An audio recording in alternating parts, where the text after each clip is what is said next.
Plusieurs des premiers seront les derniers. Plusieurs des derniers seront le premier. Mais pourquoi les premiers deviennent derniers?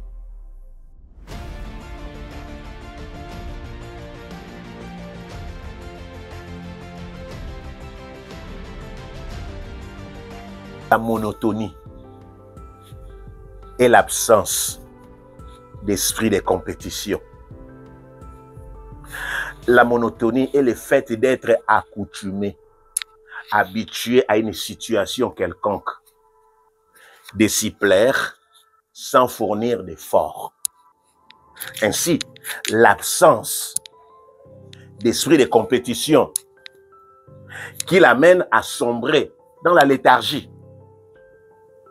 dans l'assoupissement, dans l'endormissement, dans la somnolence, dans la mollesse, dans les comas, dans la mort cérébrale.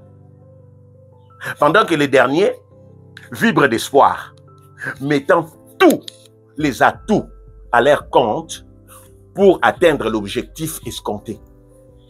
C'est-à-dire arriver à destination qui est la première classe. Philippiens 2, verset 12. Ainsi, mes bien-aimés, comme vous avez toujours obéi, travaillez à votre salut avec crainte et tremblement, non seulement comme à ma présence, mais bien plus encore maintenant que je suis absent.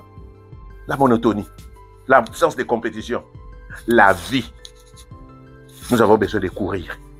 Il ne faut pas rester dans la mollesse pour dire que non, c'est un acquis. J'ai déjà gagné, non. Il faut la compétition. Il faut faire un entretien journalier.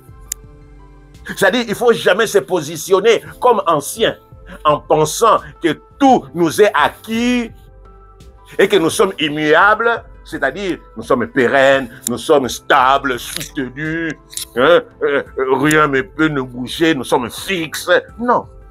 Psaume, chapitre 102, verset 28, mais toi, tu restes le même et tes années ne finiront point. Il n'y a que Dieu qui ne change pas.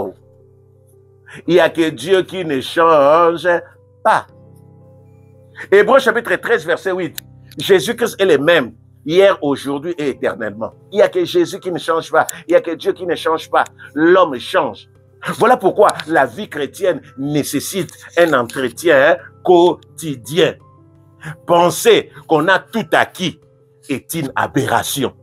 Je répète, penser qu'on a déjà réussi, qu'on a tout acquis est une aberration. Il faut un entretien. C'est comme une femme qui, avant de se marier, alléluia, donnait le meilleur d'elle-même. Elle s'illustre favorablement dans tous les domaines. Toujours à l'heure au rendez-vous, toujours élégante, pomponnée, polie. Cette femme-là soumise, attentionnée. Quand son fiancé arrive, chérie, qu'est-ce que tu as au visage?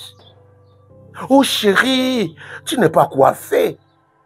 Chérie, tu devais faire un tour chez le coiffeur. Mon amour, mon bébé. Chérie, tu connais bien ma belle-mère. Quel cadeau puis-je lui offrir? Bébé, tu permets que j'aille rendre visite à ma belle-mère? J'ai appelé. Elle n'avait pas une belle voix. Bisous, chérie. Quand elle arrive chez la belle-mère, maman, ça te dirait que je vienne avec ma coiffeuse pour tes cheveux? Si le monsieur, le fiancé, a déjà des enfants, elle fait tout pour se rapprocher de ses enfants et paraître une mère au bon cœur. Une fois mariée, elle change de couleur. Elle lâche tout et se lâche. Elle devient une lionne affamée. Elle n'écoute plus personne. Même pas celui qu'elle appelait à tous les noms d'amour. Elle appelle désormais par son nom de famille. Vous placez les noms. Quand l'homme a soif, elle lui montre le réfrigérateur. Et quand l'homme a faim, elle envoie à la cuisine se servir. Plus de repas à deux. C'est maintenant chacun pour soi. Elle devient le seul maître du bateau. Et la belle-mère devient la sorcière. Les enfants du mari sont taxés de tous les défauts du monde.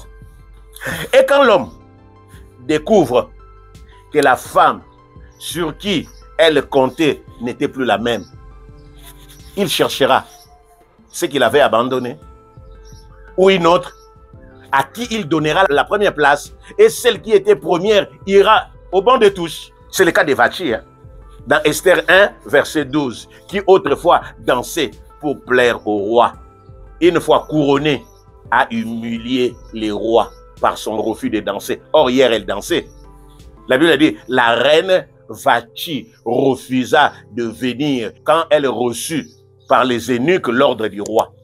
Le roi, très irrité, il le fit enflammer de colère. C'est comme ça que cette femme s'est retrouvée dans la rue.